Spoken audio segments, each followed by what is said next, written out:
Hello friends, welcome to my channel learn English easy tutor. இன்னைக்கு நம்ம பார்க்க போகிற டாபிக் டுடே vocabulary. வாங்க வீடியோக்குள்ளே போகலாம். வீடியோக்குள்ளே போகிறதுக்கு முன்னாடி மறக்காமல் நம்ம சேனலை சப்ஸ்கிரைப் பண்ணிக்கோங்க. போட்டி, இதை எப்படி சொல்லலாம்? Tournament, tournament. தொடர்பு, இதை எப்படி சொல்லலாம்?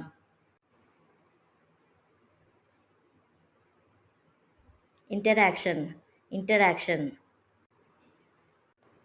கணிப்பு, இதை எப்படி சொல்லலாம்? Prediction, prediction. மறுப்பு, இதை எப்படி சொல்லலாம்? Refuse, refuse. வீடியோ பிடிச்சிருந்தா லைக் பண்ணிவிட்டு இந்த ரீலை உங்கள் ஃப்ரெண்ட்ஸுக்கும் ஷேர் பண்ணுங்கள். இதே மாதிரி இன்ட்ரெஸ்ட்டாக இங்கிலீஷ் கற்றுக்கணும்னா நம்ம சேனலை சப்ஸ்கிரைப் பண்ணிக்கோங்க. தேங்க்ஸ் ஃபார் வாட்சிங்.